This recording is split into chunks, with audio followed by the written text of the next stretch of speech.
The starship Aquila runner hummed softly around Elias Rourke, a cargo hauler pilot who spent more of his life in space lanes than planetside. His latest contract had taken him to the far edge of the Perseus asteroid belt, a gray, shimmering ocean of drifting stone and ice, beautiful only from a distance and merciless up close. He'd been hauling refined ion cells to a remote research outpost called Station Aurealis 9, a place whispered about among pilots. Not dangerous, just strange.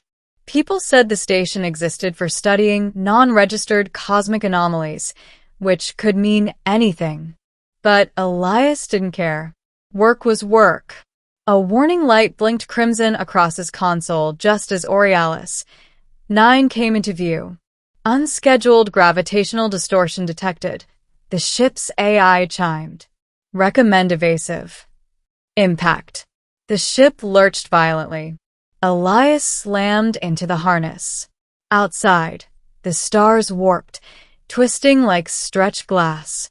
A swirling mass of pale violet energy unfurled directly ahead, a phenomenon he'd only ever seen in training modules. A spatial rift. And it was opening, swallowing light, debris, and now him. The Aquila runner spiraled into the distortion. Static filled the cabin. Elias tried to steer, but the controls fought him like a living thing. His vision blurred, his heart hammered, and then everything went still. Just silent, infinite black. Then, light. The ship emerged into an uncharted pocket of space. A single moon hung below, glowing with shades of silver and blue. His ship, powered down, drifted gently toward the surface like something was guiding it. When Elias regained control, it was too late to resist. He eased the vessel down into a crystalline clearing surrounded by tall, luminous flora. The moon's surface didn't look barren like others, more like a thriving ecosystem etched with bioluminescent veins. He stepped out cautiously, blaster holstered but undrawn. The air was breathable. Warm, almost welcoming. And then he heard her, a soft, melodic voice, like wind brushing over glass chimes. You do not belong here, traveler of soul.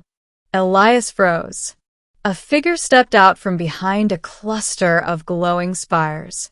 She was unlike any alien he'd ever encountered or imagined. Her skin shimmered like moonstone, shifting hues with each movement. Silver markings traced down her arms, glowing faintly. Her hair cascaded in strands that looked more like threads of starlight than anything biological. And her eyes, deep indigo, bright with intelligence, held him captive. She was beautiful, not in a human way, but in a cosmic, untouchable way. I'm Elias Rourke, he said, forcing his voice steady. I didn't mean to intrude. My ship was caught in some kind of spatial rift, she finished gently. Yes. We know. We felt its wound in the fabric. We? Elias swallowed. Who are you? She approached, steps silent, graceful. I am Liara, guardian of this moon, Celithra. And you are the first human to ever set foot here.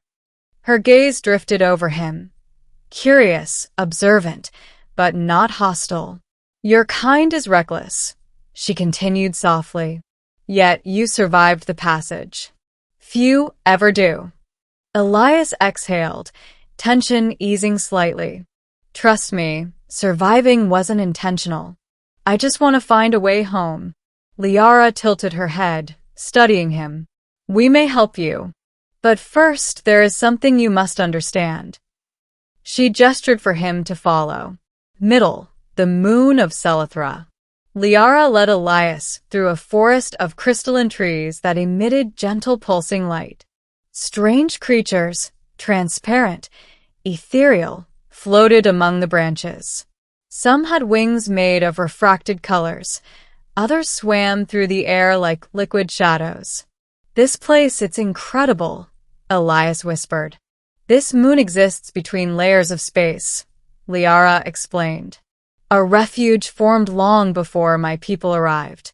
We protect it, and it protects us. Her people, as Elias soon discovered, lived in structures grown from the moon's crystal veins, towering spires that resonated with musical tones when touched. Everything here was alive, interconnected. Liara brought him to an archway shaped like entwined vines. Inside, she said, the council waits. Elias stepped into a chamber glowing with floating orbs. 5 beings like Liara stood in a circle, humming low notes that vibrated through the air. Liara spoke to them in melodic tones. The orbs brightened. The human seeks a way home, the eldest said, his voice echoing like distant thunder. But his arrival is no coincidence. The rift did not simply happen, it was triggered. Elias stiffened. Triggered? By who? By those who hunt the Celethrin, Liara answered quietly. A faction known to you as the Voidborn Collective. Elias's blood ran cold. He'd heard rumors, pirates, mercenaries, technocults. If they were after these people, what do they want? He asked. Our crystals, Liara explained. They are conduits of dimensional energy. To the Voidborn, such power means dominance. Elias looked around the shimmering chamber. So, they tore open a rift to get here? Yes, the elder replied. And your ship's entry point will draw them straight to Celethra. Elias cursed under his breath. So, I basically lit up a beacon for them. Liara placed a gentle hand on his shoulder. You did not know, and you are not responsible for their greed. Her touch surprised him, warm, comforting, unexpectedly grounding. What can I do? He asked. I won't just leave you defenseless. Liara's eyes softened. We feared you would say that. For we need your help, Elias of Soul. Battle for Celethra hours later. Alarms echoed through the moon as the Voidborn Collective's jagged ships ripped their way into orbit. Dark, spiked hulls. Blood-red engines. Elias recognized their signature immediately. We need to shield the core crystal chambers, Liara said, handing him a sleek weapon shaped like twin forks of light. This will interface with your neural signals. It fires concentrated photon pulses. Elias grinned despite the tension. Now this is an upgrade.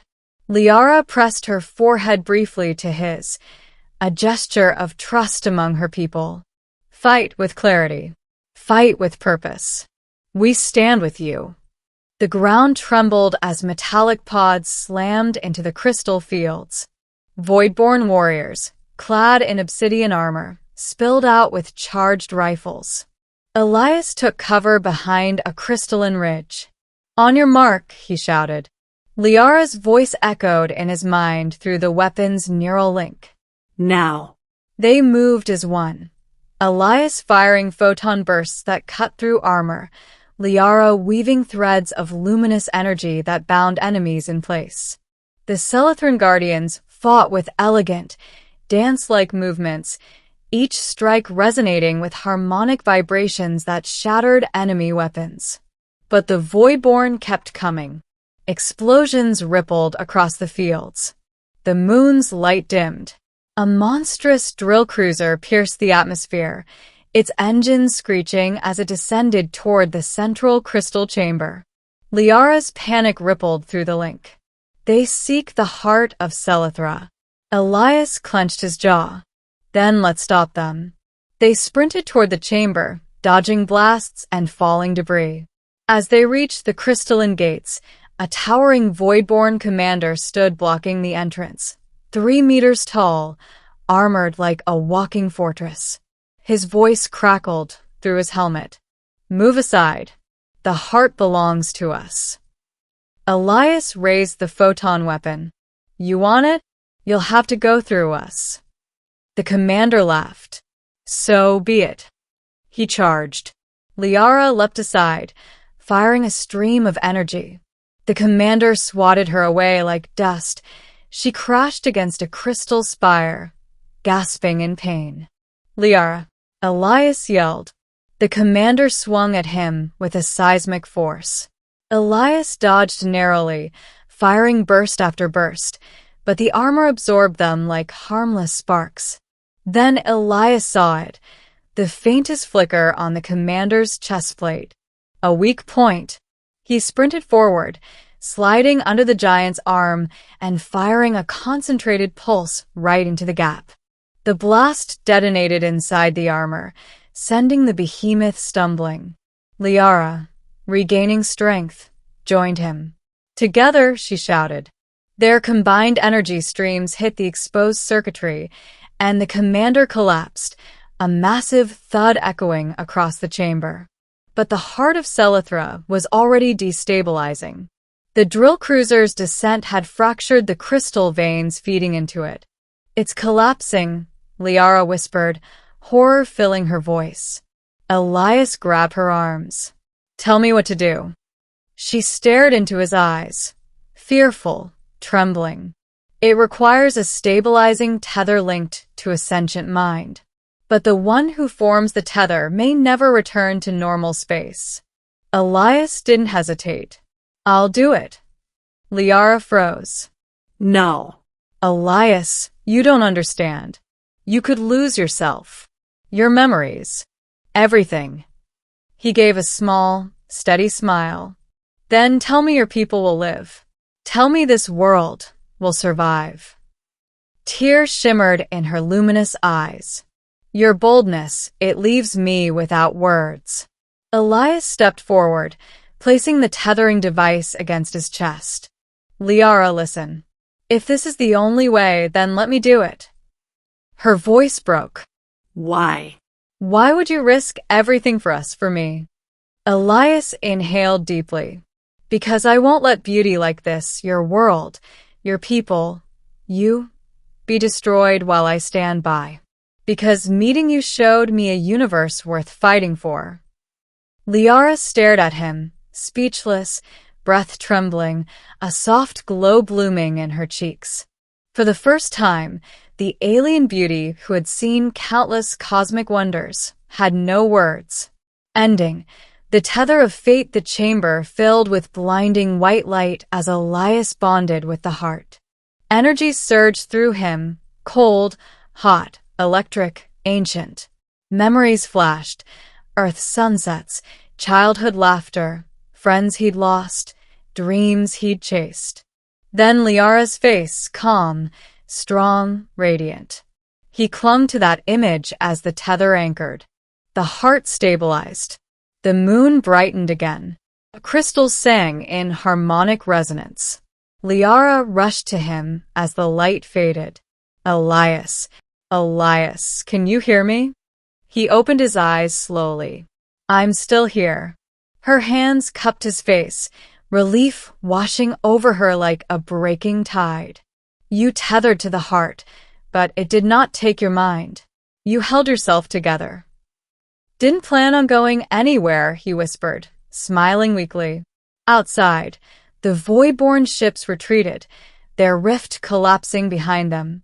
Selithra was safe. The Selithran council gathered, bowing their heads.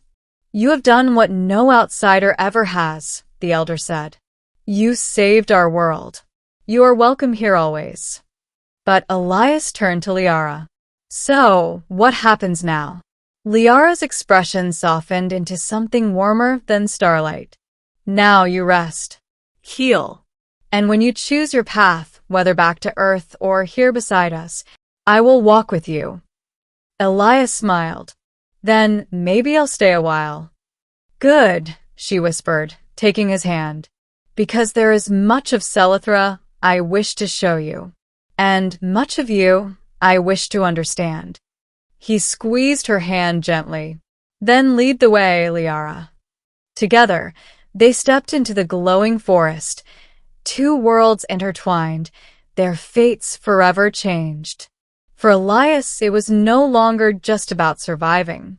It was about beginning something new, something extraordinary, something that had left an alien beauty speechless and a human forever transformed.